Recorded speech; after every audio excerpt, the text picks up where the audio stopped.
So we're looking at an alternative for students who need to respond via PDF repeatedly. So in this case, use case here is students filling out a workbook on a daily basis. And so what we're going to look at is going from ClassLink, we're going to go to OneDrive. You can see my whole history of it. Just did this with screenshots. Now we're doing it as a video. Inside of OneDrive, I'm clicking on the little white waffle. When you click on it, it turns into a little black waffle. This is called the App Launcher in Office 365, very similar to Google Drive, where Google Drive is where you go to get to Docs, Sheets, and Slides, and all the other apps in there. Same thing in OneDrive. This is where you get to the Microsoft apps. Most likely, you've not used Class Notebook before, so this uses a little bit of AI. It fills in with the most popular Microsoft Office tools and then things that you use on a regular basis. So Class Notebook is probably not one of them. So I happen to have it here, but you'll just click on All Apps, and you'll get an alphabetical list of a much longer set of apps, and that's where you will find Class Notebook. So you're going to select Class Notebook, and this is where you can create a new Class Notebook.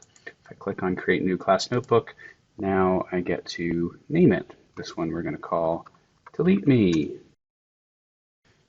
And you just kind of, from this point, you're just going to work your way through the checklist here. This tells you the different areas and what they do. So a OneNote notebook is a digital binder with sections and pages. A OneNote Class Notebook has section groups that have different permissions. And inside those section groups, there are sections and pages. So the collaboration space has editing permission for everyone. So there's a group of pages that everybody can write on. The next section is the content library. This is where the teacher can edit it, but the students can only view it. So this is the place to put things that are read-only for students. That can be things at the beginning of the year, like course syllabus and safety rules, but it can also be just directions, right? And then you get to the teacher-only section. So all the other sections the students can see. They might not be able to edit it, but they can't see it. Teacher-only section you can never share with students. Okay, so it is completely private for the teacher, and it's a great place to stage your materials. So I've actually moved entire curricula into a OneNote Class Notebook, and the teacher-only section is where I put everything. And then as you need to share those with students, if it's read-only, you share it to them in the content library, and if it's something to hand out copies of them to write on, then you distribute it to the student notebooks. Student notebooks is where the work takes place, and both the student and the teacher can see and edit everything in the student's notebook. Teachers can see all students' notebooks. The students can only see their own notebook. And within that section group, you can have sections, which we're going to see in a moment, under the private spaces. So let's keep going. You can add a co-teacher here. That's optional. You can add student names here. It's not optional, but you don't have to do it right now. You can come back in and do that. You can type in student ID numbers and select them. You can start typing in student names and select them. It will have kind of word prediction. But if you have created a distribution list in Outlook, so now that our middle and high school students have email addresses, you may have done that already. If not, you might want to pause here and go do that first, because you'll get double use out of that. If you enter your students' names here, that won't create a distribution list for you. But if you go to Outlook and create a distribution list with the names of your students in your class, then when you come back here, that will create a group, and then you'll be able to just add them as a group. All right, we're going to skip that one for now. Here's those different sections. So this is saying each student will have a handouts section, a class notes sections, and so on. It is easier if you're going to delete any of these to delete them now rather than later. Right now I can delete them from everyone. If I make my notebook first, currently the only way to delete sections is to go into each student's notebook and delete that section. So it is much easier to delete now. The flip side of that is, if you're not using a section, then who cares? Just don't use it. It'll just be an empty section there. You can also add additional sections here. So in this case, I could just change the name of one of the other sections, but it is a workbook that we're talking about, so I'm going to go ahead and name a section workbook. So here's my little preview, what it looks like for the teacher, what it looks like for the students. I did not add any students to this, so it doesn't show my list of students here. So this is exactly what the teachers would look like. my non-existent student would have those sections as well. I'm going to go back now to OneNote. Now, Google syncs much faster than everything in OneDrive. So these are some classes that I made a few minutes ago. I don't see the new one here just yet. So again, it doesn't sync as fast as Google. But I'm actually going to choose one that actually has a student in it anyway. So that's this one that I made a little earlier today. All right, so I actually put my son in here. Here's my collaboration space, my content library, my teacher-only section. So the next step here is to, it's the teacher-only section that I want to put my content in that I will later share out to students. And so what I did was I chose my teacher-only section. I chose the section where I want my new section to go under. So whatever I have selected, when I click new, it's going to go right underneath of that. So I chose this section, and then I clicked new section, and that made my new section right here. So I'll go ahead and do that again. And we'll call this not my workbook. And it just created a new section there. All right, so whatever section you're in, you can click to add new pages. So if I add a new page right now, it's adding it to the not my workbook section. And if I click on my workbook, I can also add a page here. Okay, pages are sortable. I can reorder those. And you title a page by clicking right above the date. So I already have lesson 1. We'll call this one lesson 2. All right, so the idea here is, again, putting multiple pages in from a workbook. You can insert anything into a OneNote page. So I'm going to click on the Insert tab, and you can see all the choices you have here. So one of my options is to add a file. So if I have a digital version of something, then if I click to insert the file printout, this works for PDFs and Word documents because I'm in OneNote Online. If I was in the desktop version of OneNote, I'd have a lot more options than that. But because students have Chromebooks, we're going to stick to what they can do on Chromebooks. I'm going to grab a Word document and insert that here. So you'll see what happens is it literally inserts the entire file right here on this page as a printout. It also inserts the link here, so if I want to go back and edit it, I can. Other options that you have, if I go to my next Untitled page, in addition to insert, oh, by the way, if everything's grayed out, there's a good chance that your cursor is up here where the title is. So you click outside of there to actually add things. Another option you have is scan and paste. If you click on this one's actually pretty cool. If you click on this and then you open the app on your phone, you scan the QR code on your phone, and you are making a connection between your phone and the camera on your phone and this page. So anything that I take a picture of will just insert on this page. So if you're using your phone, the scan and paste add-on right here is very handy. You do need to also get the app on your phone for that to work, right? Apart from using a separate phone though, I can actually insert a picture on the page right here. So if I'm on a device that has a camera, I can actually click to take the picture right here, right now with my device. Otherwise, you can take the picture and upload it to Google Drive or OneDrive and just draw from wherever you saved it and insert that image here as well. All right, so that's how you get content into OneNote, and that's getting it onto my teacher-only section.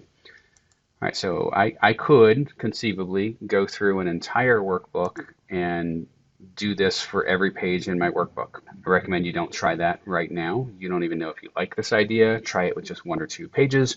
But if you find that, yeah, this is working really well for my students, you can go through and do this with the entire workbook. And then we'll show you why that might be tempting in a moment. All right, so from here, I need to get it to my students. And that's under the Class Notebook tab. This is a OneNote notebook, but the Class Notebook has some special tools and features. It's a special type of OneNote notebook. I can distribute this page to one person or individuals in my class, to groups in my class. I know in Google Classroom, if you want to distribute to a small group, you have to select who's in that group each time because Outlook has distribution lists. When you create groups in one place in Office 365, they exist in others. So once you create a group of students, that group perseveres. So you can actually send this to the same small group every day without having to reselect the students there. But I'm going to click to just distribute it to everyone. There's only one student in my class anyway. And now I get to choose which section it's going to. So I believe I sent lesson 1 to homework last time, so we will be consistent. Select which section I want it to go to, click the distribute button, and it does give you a handy sort of countdown to show you how long, when it's ready, when it's done. And OneDrive does take longer to sync than Google Drive. Google does syncing way faster, but it says it's done. So supposedly I should be able to go to my student's account and see it there. Let's click and see. All right, so at least from this view, from my teacher view, it looks like it's there. Let's go ahead over to our students, see if it's showing up on his page, and yep, there's lesson 2. All right, so that's how you can get a single lesson to a student, and we'll show you their options for responding in a moment as well. When I mention maybe distributing a whole workbook to students all at once, you have the ability to distribute a new section to everyone. Right? So you can, if you decide to, you can distribute a new section, and at that time post all of the workbook pages directly in that section rather than posting them in the teacher-only section. Right now, distributing an existing section is not supported in Class Notebook. If I were to continue adding all the pages to this workbook section, I can't then distribute this whole workbook section to them all at once. All right, so here it is in the student's notebook, and there's different ways for your student to respond. This is a little bit more like PowerPoint than Word. In Word, if I type something here, and if I want to type over here, I need to tab or space to get over there. OneNote's a little more flexible. I can type here, and if I want to type next to it, I can just type somewhere else and just click and drag it right there. So in addition to typing and then clicking and dragging, you can double click anywhere on the page, including over top of the actual image, and open a text box there. I do find it's a little bit touchy. Sometimes when I double click on top of an image, it doesn't go exactly where I want. But again, you can always click and drag. So it's worth trying it right on top of the image, and then you can drag it to just the right spot if you need to. So typing is an option. All right, another option is to click on the Draw tab and draw. So there are, on the online version, there's the pencil and there's the highlighter. And you have about 16 different colors to choose from and about a little more than half a dozen different size tips to choose from. If your students are not using Chromebooks and they can use the desktop version of OneNote, they'll have a whole lot more options. They'll have pencils and pens and an infinite number of colors. On the Chromebook version, they have 16 different colors and about 8 different tip sizes. So you can actually write with a stylus. You can write with a mouse if you're nimble enough for that. You can write with your finger. You can write in cursive. I'm not very good at writing with my mouse. I'm going to just give up. Good enough. All right, so handwriting, cursive. This is a little bit like Smart Notebook. You have to remember to click outside of the pens when you're done. Okay, if I leave here and go to another tab, notice that my cursor is still a drawing instrument. So you're going to go back to drawing and go back to the select text. Okay, so we've got 2 options so far. You can type an answer and drag it where you want.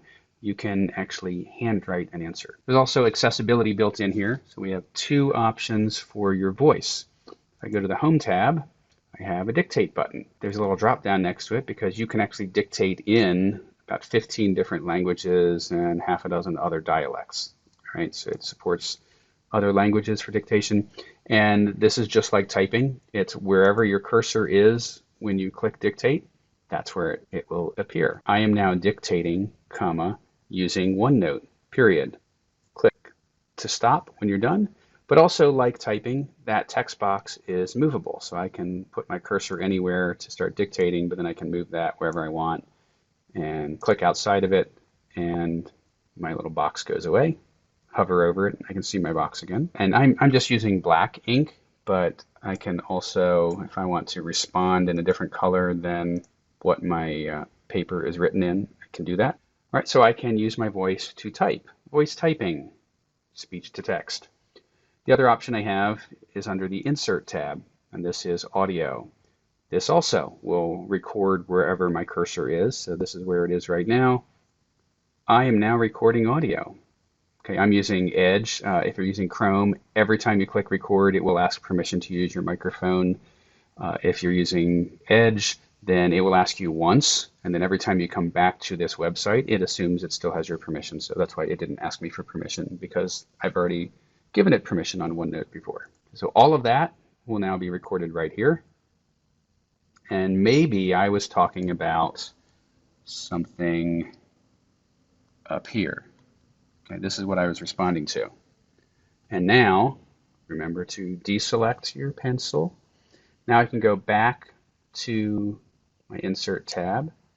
I can choose a new location, say down here, click Audio again, and now I am responding to what's written down here. It's still processing, but I'm going to grab that and move it. Go back to my Draw tab to indicate that this is what I'm referring to this time. So you can use that inking and that audio recording in conjunction with each other. I am doing this as the student, but it's also important to note that you have all these same options as the instructor. So if you want to give students feedback, you have the ability to dictate your feedback, you have the ability to type your feedback, you have the ability to handwrite your feedback, and you can audio record your feedback. Since teachers tend to not be limited to Chromebooks, if you are using the online version, these are your options. If you choose to use the desktop version, unfortunately there are two different desktop versions of OneNote. There's OneNote Windows 10 app, and that one, that's the most versatile right now, although there's a few features from the older OneNote. It used to be called OneNote 2016. It's gotten more confusing because they dropped 2016 from it. So now when you say OneNote, there's an app called OneNote, period. That's the whole name, OneNote. That's the older version, looks a little bit different, but it's the one that has video recording. So how often do you actually need to video record yourself for giving feedback to students? Well, not often. Not often for audio either. That might just be a preference, but you have certain students that are for various special needs. They might actually benefit from you going beyond audio recording, and they'd like to see your face and read the nonverbal cues and all right? Especially if you're giving any kind of constructive feedback, it's easier to receive that when you can actually see your teacher giving that. So not every student needs that, but if that's something that you need occasionally, you can open it in the desktop version and do it for that individual student who might require that or benefit from that. All right, so those are all the different ways your students can respond to a PDF or Word document that you have distributed to them through OneNote. So what does this look like for the teacher? Let's go back to the teacher view. You can see that I have his audio recordings, I have his inking, okay, everything that he's done is all on this page. So if I had 26 different students here, I could go to each one's homework page and open this up. Not too hard to click, choose homework, choose that page. So that's 3 clicks to get to the next student's assignment. 3 clicks. It's a lot of work up front to go to Office 365 and create that class notebook. Once you've created it though, the amount of work that you have to do is you take a picture, you insert it on the page, you distribute that page to everyone. Your other option is to have each student take a picture of their work, upload that to Google Classroom. That's where the time saving is, the teacher not having to troubleshoot through 28 students in your class, each having to take an image of their work, particularly if they're using this through a Chromebook, get a picture onto their Chromebook, into their Google Drive, go to their Google Classroom, and select the file where that image is. That's one way to do this for every single assignment for every single student. So we're offering this as a way that the teacher just takes a picture of the workbook page, distributes that to everyone, and then they just go directly to OneNote and work on it, and they don't have to mess with uploading files of images. One other thing I should point out is this class notebook does exist inside of Microsoft Teams. So if you are turned off by that opening step of having to add each individual student to your class, I should point out that Microsoft Teams did auto roster the way Little Sis did with Google Classroom. So you should have all of your class rosters inside of Teams, and Class Team will automatically have a class notebook built in. So if you go to the team that's already created for you by the county, and actually by Power School. So Little Sis was using Power Teacher. Microsoft used Power School to do the rostering. So all the teams that were created for you will already have your students in it. And so your class notebook will already have a section for each student in that notebook. Like these are all teachers in here. So this is what a notebook with people in it actually looks like. And I didn't add them to the notebook. I added them to the team. And then when I created the notebook, it made a section for each student there. And you can see that those controls for the class notebook are also inside of Teams as well. That's a whole nother topic. That's a whole nother course. But just be aware that that is an additional option. And you can use Teams just for the class notebook.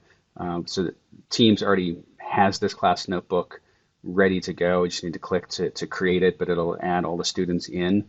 And then I can just use it in the browser. I don't ever have to go to Teams just to use that class notebook. I can use Teams for its ability to auto roster and create my class notebook with my students already in it, and then just never go back to Teams again and just open this in the browser and then save that link. And from that point on, proceed just like everything else that we've already done. If that's something that you are curious about, you can reach me at mnickerson@aacps.org. I am definitely the person in the county to go to for anything OneNote related or anything Teams related. So again, that's mnickerson@aacps.org.